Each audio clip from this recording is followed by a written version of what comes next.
Hey everyone, Kyle once again, and welcome back to another movie review and say another anniversary review. From 1994, so 25 years, and we're gonna a comedy film which has a very good cast, and I think it's a very another comedy that's under the radar, you should sort of say, and the film didn't do that well either, so. It's sad to say this film didn't. It was basically a flop, though. But I enjoyed the film, especially for the cast, and that is of Airheads. So the 25th anniversary of Airheads, starring Brendan Fraser, Steve Buscemi, and Adam Sandler. And it's directed by Michael Lehmann, who directed a film called Heathers with Christian Slater and Hudson Hawk with Bruce Willis, which of course Hudson Hawk was hated back then. I'm sure people still hate the film today, but I actually like Hudson Hawk, so and I like Heathers too. But I enjoy this film, and it's fairly simple, where Brendan Fraser, Steve Buscemi, and Adam Sandler, which they have their own band, and Brendan Fraser, he wants the station to play their demo tape. They refuse, so the three of them, they hold up the radio station with some people inside until they want their tape to be heard, basically.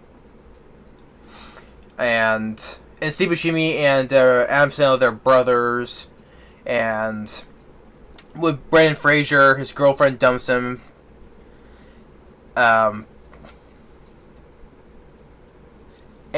so there's nowhere to go. So he's moving in with Adam Sandler and Steve Buscemi, and so they decide to hold up the radio station with toy guns.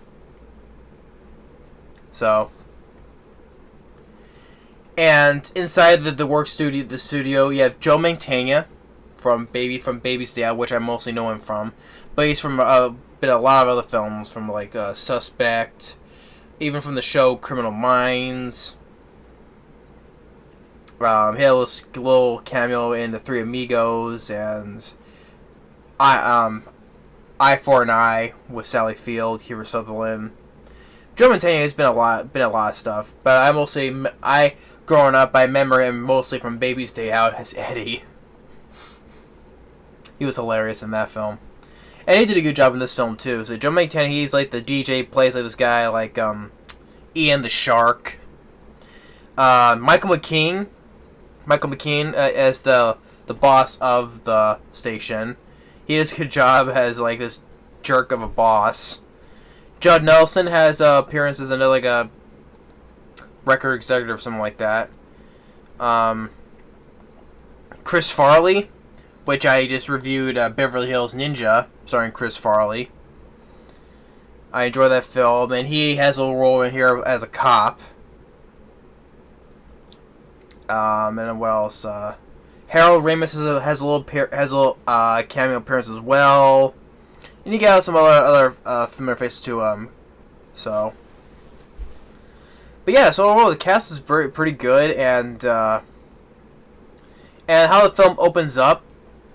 It opens up with a song called "Born to Raise Hell," performed was by Motorhead with Ice-T, or is it?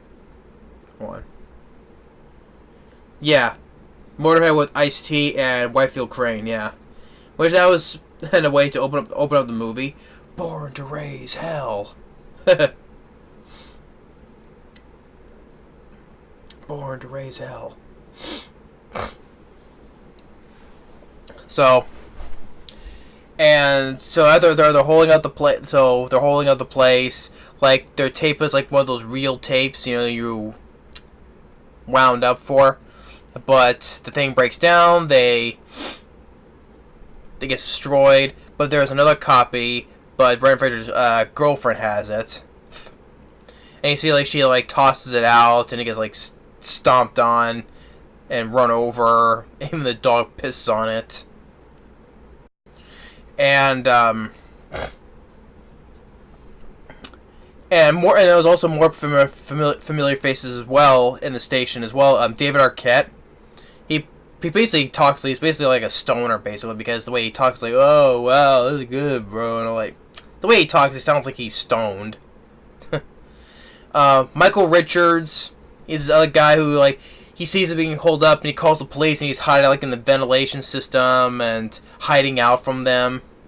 And of course, with Michael Richards, we all pretty much all know what happened, like back in 2006, at that club. Not getting into the whole thing though, but yeah.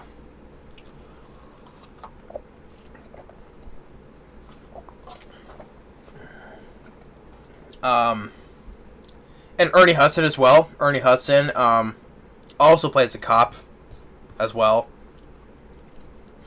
And like for one more, where even another appearance when Chris Farley goes to this rock and roll club, you have an appearance from the band White Zombie.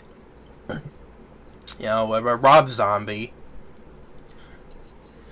which I think I remember. I think back that I liked Rob's. Not Rob Zombie. White Zombie. Not Rob Zombie, because can't stand his freaking Halloween films. I haven't seen the rest of his other films because after the Halloween films.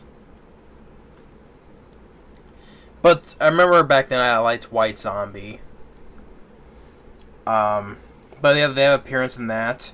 Or even another cool appearance is when they're on the air. Even the voices of Beavis and Butthead are talking to Brendan Fraser. I thought that was kind of a cool thing where the voice of Beavis and Butthead are talking to them, and they're talking crap to Brendan Fraser, and Brendan Fraser basically says "kiss my ass" on the air. So that was cool, and Joe Mantegna, like he eventually comes to liking these guys eventually. Michael McKean, like when he tells like since they don't like him, when they tell everyone to the floor, or so they tell him to sit on the chairs, Brendan Fraser's like, okay, everyone gets a chair except for you. Referring to Michael McKean, since he's the one who turned him down, so he gets to sit on the floor. Everyone gets a chair except for you. And then another before work, because he was gonna fire a whole bunch of people, including Joe Mantegna, and he finds that when they find a box of stuff that of these songs they haven't played, because it like goes like the radio station is like going soft, no more hard rock and stuff like that.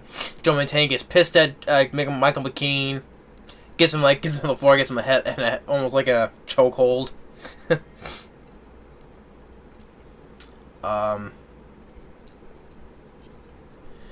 Ties him up as well. And back with Michael Richards, he's in the ventilation system. I mean, when he calls the police, there's one guy has like a SWAT team member like talking with him. And one thing leads to another, that they're gonna go to jail for it anyway. So, and like they almost got caught because one of Steve Buscemi's like toy guns broke. Like, oh, it's a toy gun, and then police are gonna come in, and then Michael Richards, a cop gave him a gun, and he's in the ventilation system, but drops it, and the gun goes off. It's like, oh wait, it's not a gun, it's a real gun. Get back, get back. But yeah, then he has the real. Then now they have a real gun. Harold Ramis has a little appearance as a guy who's like, he's working for the cops, and tells him he's like bullshit thing. He's working for like the record company or something like that, and excuse me.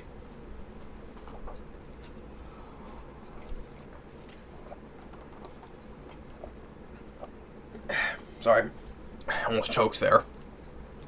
Like Brendan Fraser asks him, some questions like, let's say, who would win a wrestling match, Lemmy or God? And Harold Ramis was like, Lemmy. He's like, and Steve Buscemi was going like, and he's like, God? And Steve Buscemi goes, wrong, dickhead, trick question. Lemmy is God. So you get some fun dialogue as well. And then the girlfriend brings the tape over, gets mad at Brendan Fraser some more, but eventually, you know, they reconcile. So I love you, this and that, and then they eventually bring like this whole stage down. Oh, I forgot a funny moment with Chris Farley, where he was looking for Brendan Fraser's girlfriend where you see the appearance from White Zombie. There's some punks that are the one like takes his badge and bends it, and they say, "What you gonna do?"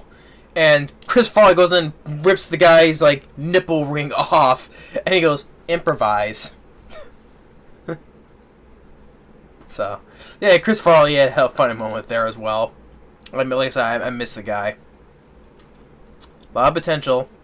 Had a lot of potential. And then once that's the order, the whole stage come down and to have their band played. They want to do Judd Nelson comes in as well, because earlier he refused to take Brendan Fraser's tape.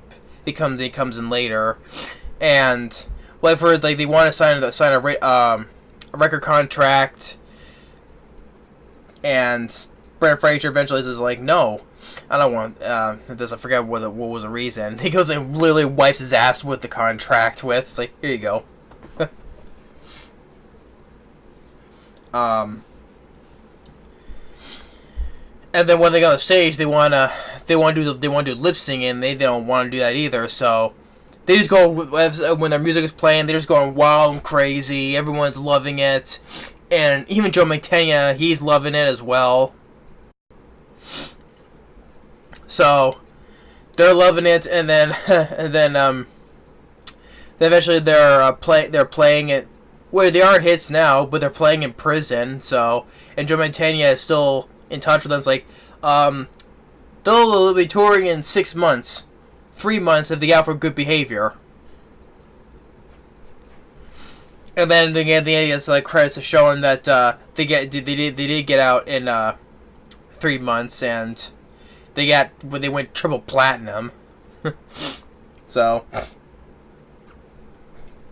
but yeah, it's a fun film. It's a comedy that's under the radar. So, and especially for Adam Sandler, especially this was the start of these two working together, because Steve Buscemi, he going to star in a lot of Adam Sandler movies, which is quite funny though. I mean, I'm surprised that Brendan Fraser didn't star more with Adam Sandler or with Steve Buscemi and more other films. I don't know why. That's kind of weird, though. Yeah, because I thought these three worked well together. Because Brendan Fraser, I enjoyed, especially always enjoyed him in the Mummy, as does my brother. Me and my brother always enjoyed Brendan Fraser in the Mummy films. I like Encino Man. I do like that. George of the Jungle, it's alright though, but he wasn't the problem. What are the ones that Brendan Fraser did? Journey to the Center of the Earth, I don't remember. Oh yeah, how can I forget? So bad, went out of my head. Furry Vengeance, oh my god. I reviewed that not that long ago. That was a god-awful piece of crap film. Brendan Fraser. This is much funnier than Furry Vengeance. Especially Brendan Fraser is much better performing and he wasn't that embarrassing in here than he was in Furry Vengeance.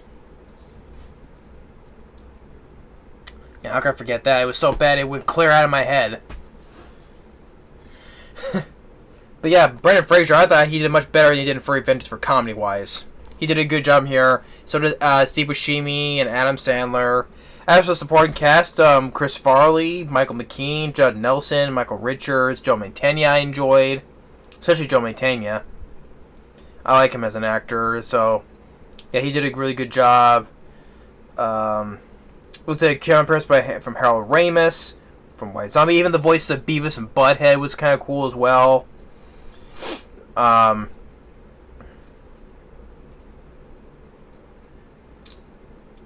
I said Ernie Hudson as well, Chris Farley.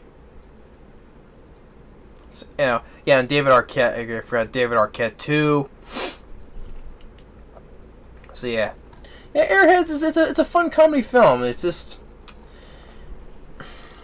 it's an underrated comedy that just needs to be heard about a little bit more. But the film didn't do that well critical at box office wise, but it cost about $11 million, made about $5 million. So the film was a flop, sadly. It has a 21% Rotten Tomatoes, although it has a 6.1 on IMDb, so I guess not everybody hates it. So it's only it's just about an hour and a half. But yeah, Airheads is definitely worth a look if you're a fan of either of these guys. These three worked very well together. It's a fun comedy film, fun banter between the three characters, and I enjoyed it.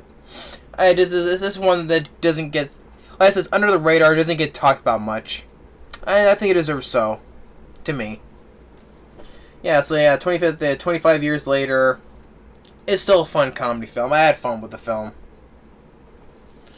So that's my review on Airheads. Thanks for watching, and stay tuned on the next movie review. Later.